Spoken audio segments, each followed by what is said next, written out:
Home sellers, today we have our very own Taysia in the studio. Now, she's been on a couple of times already, but today we're back to talk about how we review offers for our sellers.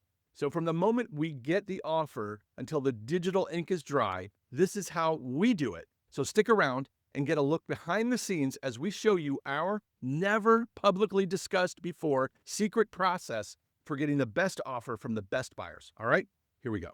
A little background for our listeners, but while reviewing offers, and for those of you listening who know Taysia, you know that she wears mainly a marketing hat, but in her years with us, she's worn about 50 other hats. So, but for a very long period of time, Taysia was my right hand in the offer phase.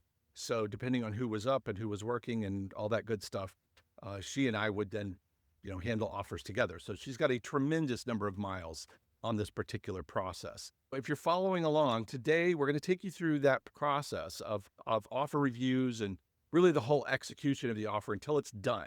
But we're going to be working from our Ultimate Home Selling Toolkit on pages 46 through 49, which you can get for free in the show notes or just head to talkingrealty.com. But anyhow, for context on maybe why you should want to hear this episode, and why us and not the rest of the world, is because of our model. We're virtual and we are flat fee. And the fact that we cover the entire state of Ohio, we see more offers in a week than most agents will see in a year. And I'm not making that up. That's statistically where it's at. So it just happens that we do a tremendous amount of volume. So in the old days, when it was just me, I would just fly by the seat of my pants. I would just review the offer and tell the seller what I thought, and we would go from there. Well, Taysia is not really down with that, are you? She's not. No, Trust me, I she I is kind of not. like, structure, She likes organization, structure. processes. Huh. So she wants me to be organized about how we think this through. And, the reality is that through the process of taking her into this, it made it so much better. Because instead of flying by the seat of my pants, now we're delivering a very consistent experience, taking the best of each section of these examples that we would get over and over, and now folding that into a process. Imagine that. And now our sellers can expect that consistent high level, no matter who's reviewing their offer. So anyhow, if I wanted Taysia to help me with offers, this was the deal. I couldn't just throw stuff at her and say, good luck, and then wait for her to ask me questions, which is what I thought was a perfect idea. Just you go deal with it and then tell me when you have questions. Terrible. And it stressed her out. And Taysia stressed out. Not good for anybody else. All right. So today, now that we have this world-class process, hopefully everybody listening here will take a lot away from this. Now, I did do, Taysia, I don't remember when, but at some point in the past, I did a multiple offer breakdown. Just took Yep. 6 or 7 offers and just tore through them. And you probably got some ideas if you were watching that one on how we do things. So, Taysia, when we get into this conversation, what is kind of the first step, and how do we start, I guess? Yeah, the first step, doesn't even sound like a step you'd have to consider, but essentially you have to make sure it's actually an offer Mm, because there are some things that make it not technically like a real legal right. viable, whatever word you wanna use, offer. So, the first would be, is it complete? Are all the documents there? Well, I guess actually the first would be, did it come through over text or did somebody just say, "I wanna buy your house for $150,000?"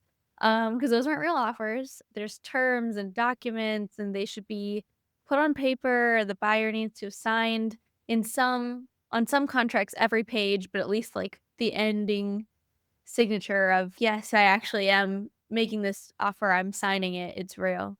So, that would actually be the very first thing I would look for is, are there documents, and has it been signed? And Right. then you can start to go through, the multitudes of documents that are needed to cover everything. Yeah, and verbal and text offers, they happen every day. Mhm. It's just they're not binding is the problem. Right. And so you end up with what you think is a great offer, and then you go to put it on paper and it's like, oh, wait a minute. We even touched Either on this in our feedback episode, which was, I don't even know at this point when this comes out, but probably like 10 episodes ago or something, of like you'll get a feedback saying, "Oh, we're submitting an offer," and then sometimes you start to think in your head, "Awesome, I have an offer, maybe I'll get more," but you don't have an offer, you just have somebody who's thinking about an offer, and verbals are the same way. Even if they text you, like, a bunch of, "Oh, we would close in 2 weeks, and we'll buy it for this type of financing and this thing," like, it's still not full. And the we have a rule internally that says if it isn't written, is it real? Mhm. And I would add to this for offers, if it isn't written and signed, it isn't real because it could be written in a text or an email, but I don't make it real. So, okay. So once we see a signature, digital or otherwise, we know we're there. So as you're reviewing it and you're trying to make sure that it's complete, what are probably the most common things that maybe people forget to send with the offer? The disclosures don't always come through, and it's really important that you have your disclosures, your property disclosures signed by buyers when you get the offer, because you don't wanna be chasing them down because the delay in that could lead to them finding, like, we'll call it loopholes, I guess, in Yep. the inspection contingency because they technically never signed, they saw the property disclosures, and so now even though you disclosed the not working faucet in the garage, they want a bunch of money for it because they didn't know because they didn't sign, so disclosures is the biggest one that people forget to send, but it's one of the most important, and then obviously the offer itself, and it'll usually be labeled at the top purchase contract, and that's your document that's gonna be probably, like, 5 to maybe 10 pages. Again, it depends on where you're at, but it'll be purchase contract, and every document is usually labeled in the bottom, like, right-hand corner with numbers of, like, 1 of 12, 2 of 12, so that'll help you discern the different documents. Those would be the biggest ones, I think, for, like, everybody aside from proof of funds or financing. That's not technically a contract document, and you could accept an offer without proof of funds or financing. I would never ever advise you to. It's your prerogative. I've had a couple sellers not go for that advice, and the 2 deals I can think of both fell apart because the buyer never ended up producing proof Hmm. within that first week. It's usually just a disaster. If they're offering on your house, they should have a pre-approval letter or pre-qualification letter or a screenshot of their bank account showing they have the cash. It's not that hard to obtain one of those. And we even tell our sellers, hey, by the way, here's the offer and we'll get to the review in a second. By the way, we're missing these key documents and we should not respond until we get them.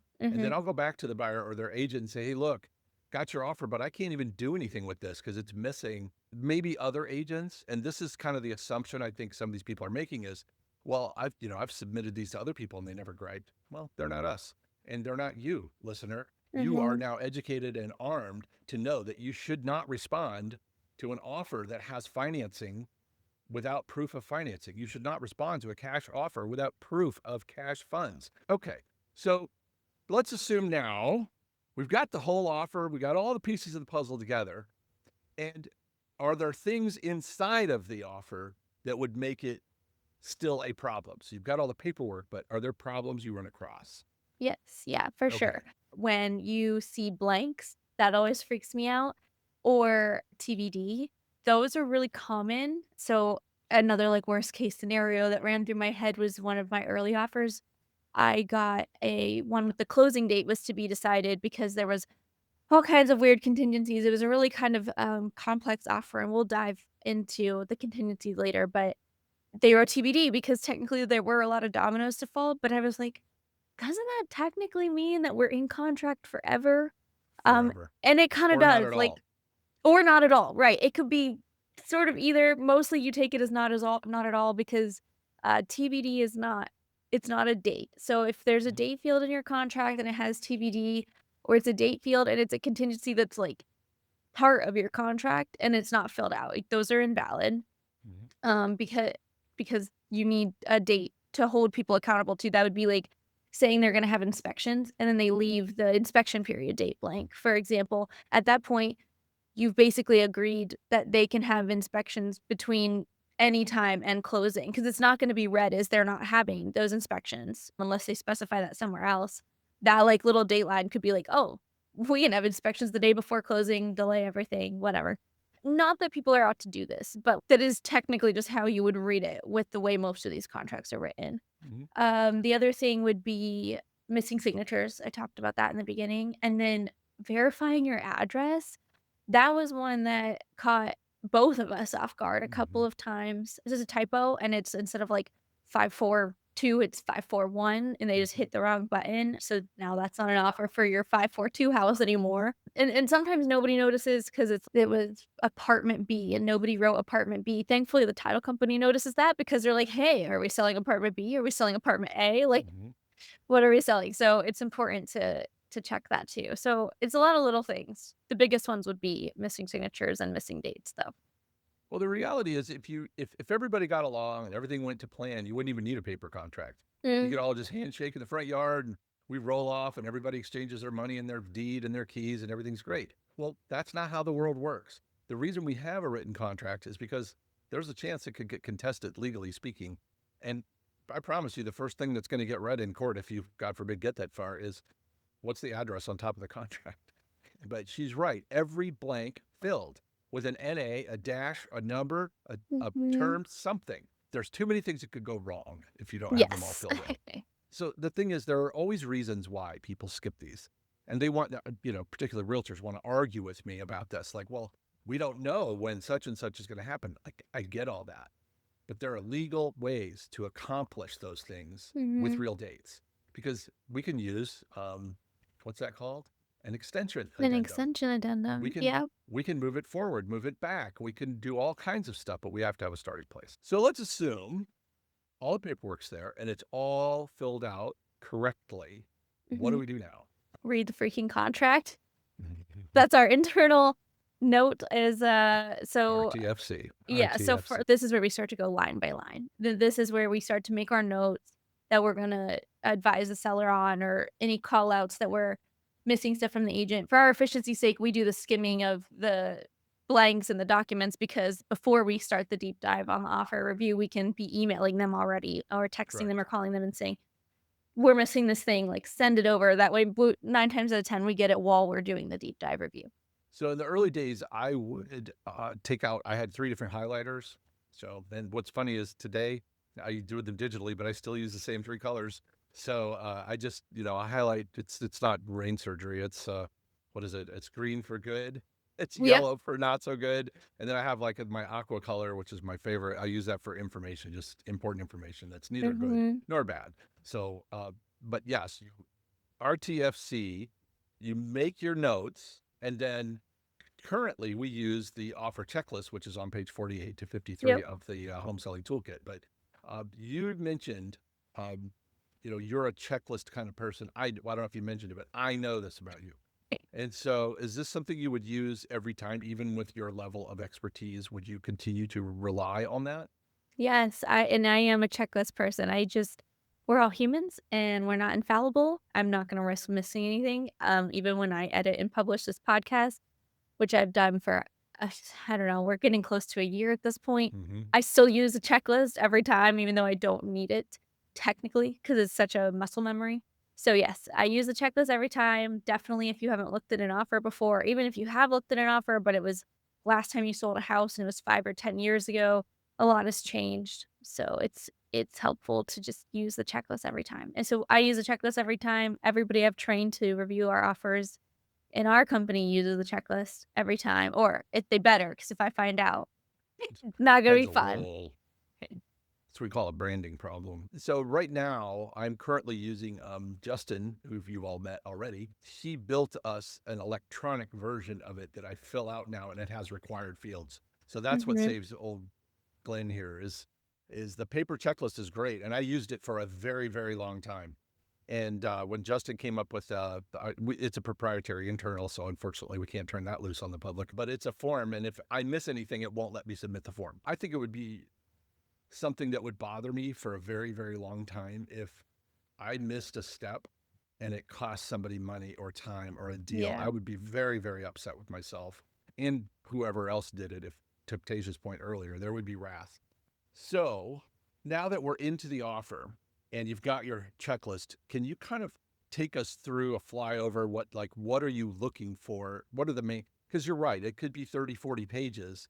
Like Mhm, that's insane. Like, how are you going to, I think you should read it all. I think you yes. should highlight things that you don't understand and get Mhm. those figured out. But let's just assume you're okay with what you're reading. What are the main points that you're looking for?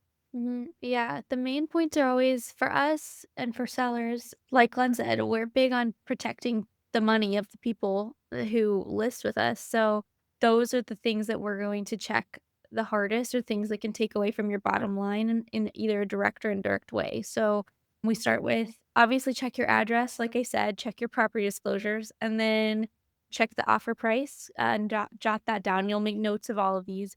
The offer price, if there's an earnest money deposit, you wanna look at their financing type, make sure it's filled in, make sure you understand what it is. I check for personal property, especially because they might have listed something that you weren't planning to let go. So you wanna make sure that whatever they've listed is correct, or if it's not, you're noting down what changes need to be made. And then just general contingencies, and these are harder to find in the offer because there's a lot of fine print once you get into these. But again, look for blanks that are filled in, because that's usually your clue that something is tied to a date or an amount of money. So you're going to see your inspection dates, and it may or may not list all inspections, or it may list specific types. You're gonna look for the financing dates, which you want filled out because that's what holds the buyer accountable to actually applying for their loan. That's what you can use to help keep their lending team on track, because you have these dates, like, written in a contract. Mhm. HOA dates, some sellers live in really picky HOAs, some sellers don't live in picky HOAs. We've had issues of delays on, like, both sides. It can delay closing because, like, HOAs are just a third party variable. So you wanna check for that. And then, your closing timeline. So when's it gonna close? That's important for you, especially when is the possession. That's really important for you because that's when you have to get out of the house. And then, some other side ones are, like, the agent commission. You wanna know that, of course, if there's an agent involved, you wanna know how much they're asking to be paid, and if that isn't listed in the offer or on an addendum, that's another one of those.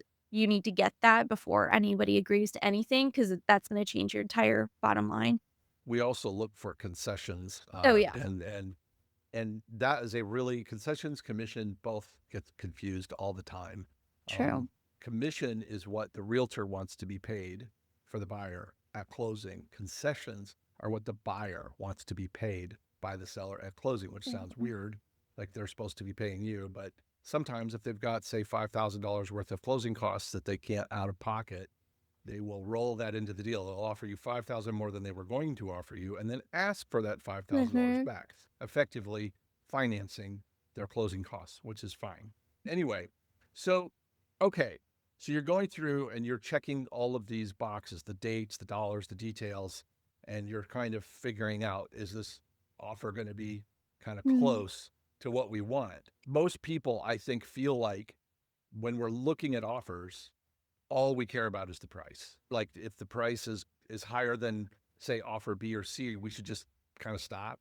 Yeah, that is the initial instinct for sure. We have actually also together developed another, like, little proprietary document system that helps us weight the offers, and we share that with our sellers because there are a lot more factors than price, and it can definitely get tough in multiple offers, especially because you'll have offers that are really close to each other, and so some of the weight of the offer depends on what's important to you. If you're somebody who knows that they can't move out till the end of April, but they wanna close at the beginning of April, then we're gonna weight a possession that, like, Yeah. after closing for free offer higher for you, even if it happens to be lower than your other competing offer, just because maybe that's worth $10,000 to you. There's no, like, catch-all, but yeah, it's definitely not just the price.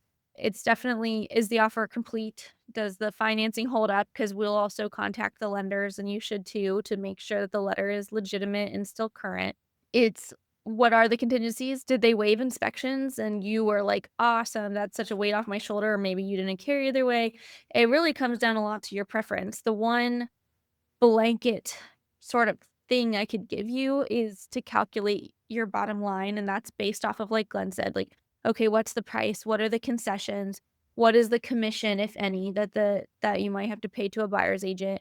What are any other things that they're asking for? Some buyers will have you pay for the termite inspection or have you pay for, like, the sewer stuff or something like that. So take all those costs, calculate them in, calculate them with your title fees. We have a free seller net sheet on our website too Mhm. that you can find that will help you kind of figure out a ballpark of what you would be looking at. If you do have an offer, you can always go just submit one of those, or if you have, like, a dream offer in your head, go submit one of those and run the numbers and get an idea. But just your blanket metric would be your bottom line. So, Yeah. obviously, the strongest offer is gonna likely be the one where your bottom line is the highest. That does not always equal the one where the offer price is the highest.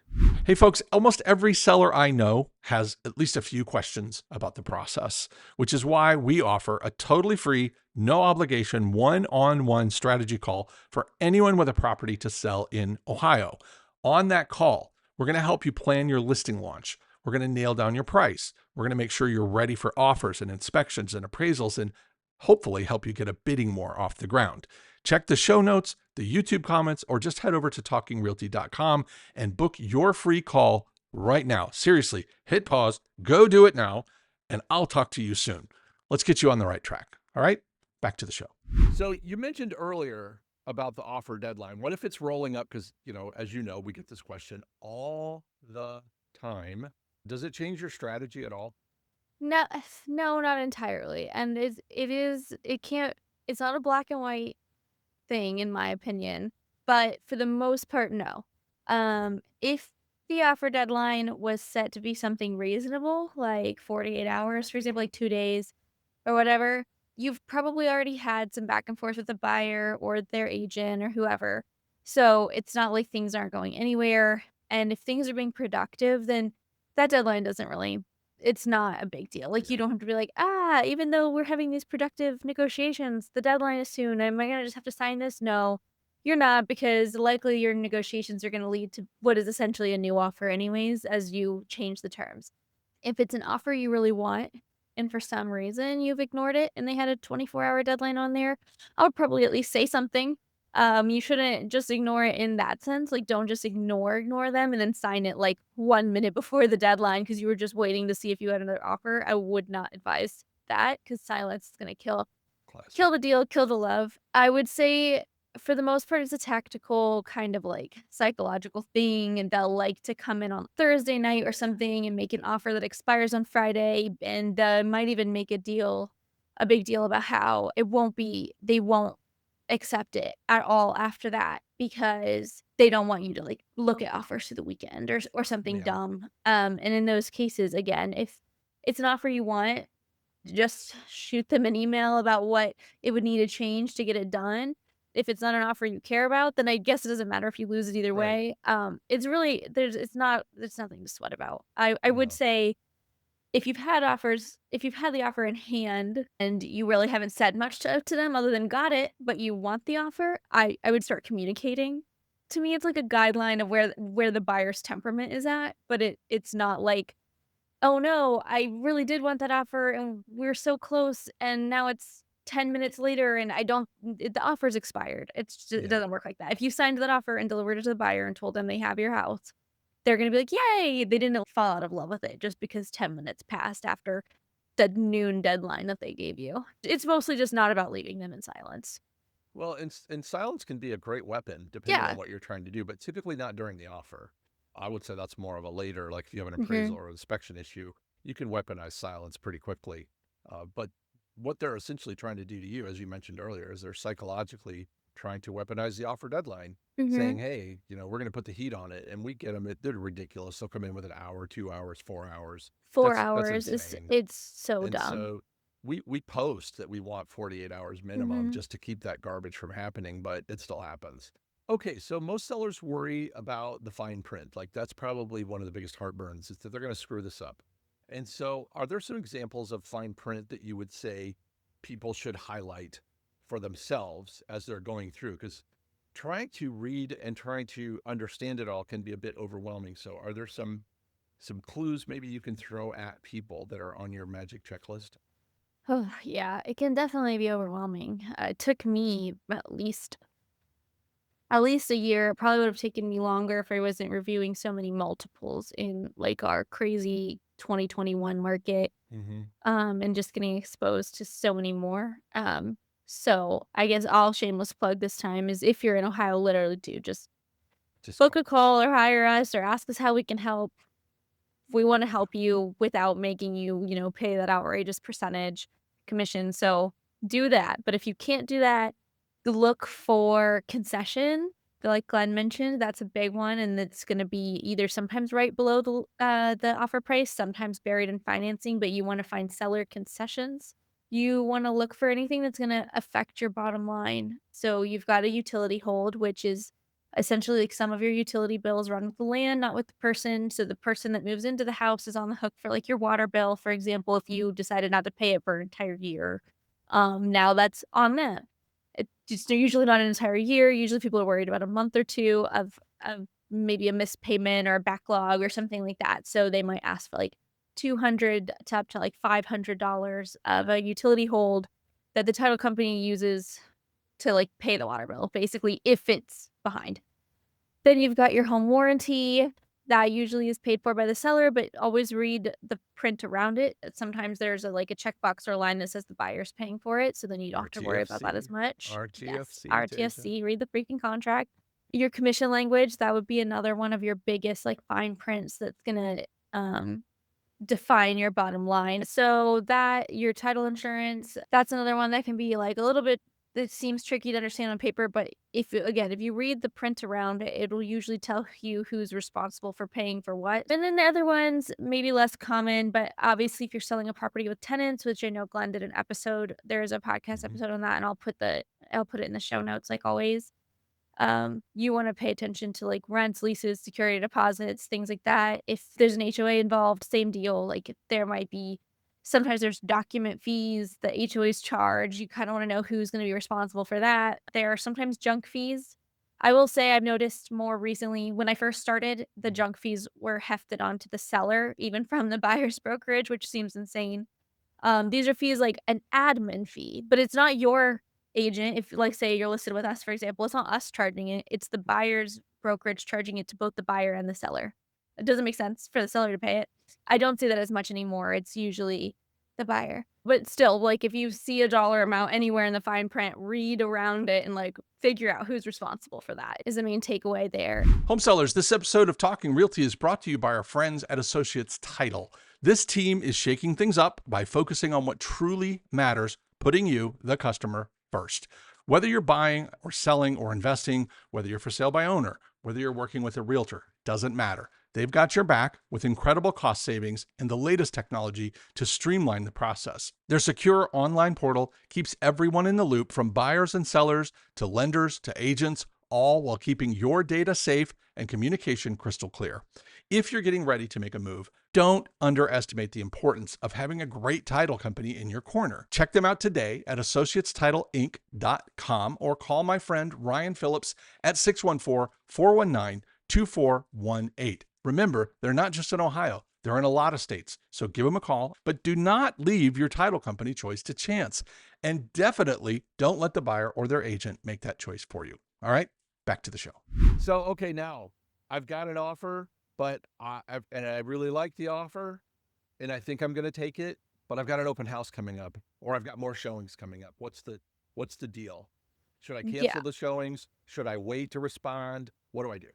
This is a really common question that we get a lot with offers, especially because, like I mentioned earlier, most of your offers are going to be counters. You, as a seller, might sign an initial first. So now you're in this limbo where, like, you've got an offer halfway finished, and we're just waiting on the buyer to initial, like, lines 47 or something like that. Um, in that case, just leave everything alone. Leave your showings alone, leave your open house alone. I mean, I guess if your open house is in 5 minutes, you're having it. Like, you're just You're having having it. it, and if interest comes out of that, they're backup offers. But for the most part, that I don't think we've ever had that happen in all the transactions that we've been a part of, which is actually kinda statistically crazy, but regardless, just leave your open house. Once the buyer signs and you have that signed copy, everything's signed and good, then go ahead and cancel your open house. 'Cause Yeah. most people aren't gonna wanna come to an open house knowing they would have to be a backup offer, so it's not gonna be very productive for you. It's just like if you're really in a tight spot and you only had 30-minute notice, people are probably still gonna show up.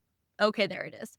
Um, and then same for showings, leave them alone. If you're listed with an agent and your home is in the MLS and agents and stuff are using showing time to access your property, then they'll get notified once you're under contract because we have to go in and switch the property to pending to let everybody know that it's technically not an active on the market property anymore, that you could only submit a backup offer because you're under contract. And so a lot of people will self-cancel at that point because they get that notification through showing time that the listing is pending. If you are handling this by yourself, same as the open house then. Don't notify anybody about anything until after you have everything signed in hand. You have your signed copies, not the agent or the buyer texting you that they signed it, but like you have a digital copy or paper copy, however you've arranged your deal in your hand. And then you can go to those agents or the buyers or whoever if you're handling this without showing time and tell them, I just accepted an offer. Thanks so much for the interest. If you're interested enough and want to show it for a backup offer, feel free to keep the appointment. And then you move on from there. And again, like 99% of them will just cancel. Right. Yeah, they will, or they'll understand what they're getting into. Yeah. Yeah, don't try to chase two things at No. once, and also don't lead people in on false pretenses, but also yeah, don't cancel. Don't cancel until it's Yeah. done. It's not a deal until it's a deal. Okay. So in summary, what I heard today was that there are a few things that people should walk away with. What are they? Our TFC, it's my favorite. Read the freaking contract. It's not just about price. It's not just about one or two terms, even though they might be the most important terms to you.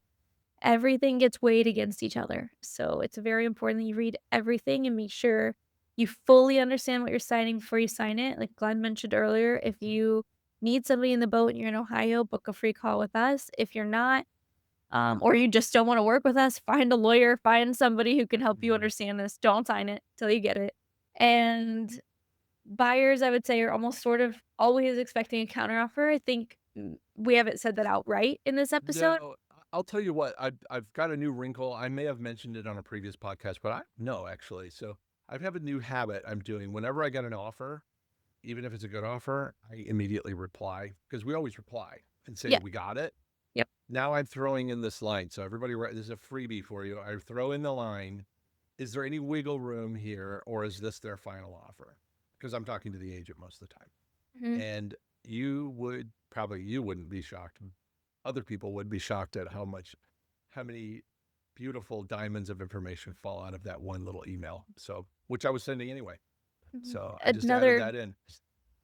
Another plus for working with us. I don't Yeah. want to sound like all like definitely work with us. I feel like it sounds so fake, but the fact is we collect a flat fee, a transparent flat fee up front, and a lot of agents collect their commission at closing. Those agents, we're right here with you. We've already been paid, and we just want to help you sell for exactly what you want to sell for and get the best terms or whatever. But their payment depends on their buyer closing, so Yeah. it's easier They'll roll. for agents to roll on them. Yes, and that's where those nuggets fall out. So I just started doing it with everybody now. So. Yeah. And then I would say probably the biggest takeaway is that nothing is going to improve after you sign it. So it's so important that this is a good deal for you and that it's looking good to you when you sign it. Nothing changes to increase your bottom line in a No. closing literally almost ever. I'm sure there are exceptions to that rule, I but haven't seen it yet. I would say like 99.5% of time, Yeah. you're going to be at risk for losing your bottom line. The inspections are going to come through, remedy requests or just price drops or whatever requests. The appraisal could come through and the appraisal could decide that your house isn't worth what the buyer wants to pay for. And now you've got whatever, it could be a $5,000 gap. We've seen $40,000 gaps to try to close that you're going to lose in your bottom line or lose your buyer. There's delays and that costs you money in paying your property taxes for just one more day, for example. As a seller, you're on the hook for all problems that happen from going forward from the minute you sign that contract, because I don't care if it appraises for $20,000 more than the contract price. Nobody's going to give you that $20,000. No. Only things that happen are stays the same or gets worse. All right. Well, I think with that, we have covered this, and I feel like we can let people get back to their day. What do you say? I think so. Thanks for sticking around. Hopefully you learned a little something or maybe had a little bit of fun. The Talking Realty podcast is brought to you by the Ohio Property Group, a family-owned company where we sell homes for a low, flat fee. If you've got a question, you've got a guest or a topic that you'd like to see in a future episode, I would love to hear from you. just head to talkingrealty.com and say hello. Until next time, keep making smart moves in your real estate journey. For the Ohio Property Group, this is Glen Witten signing off. And remember, you can sell it. We can help.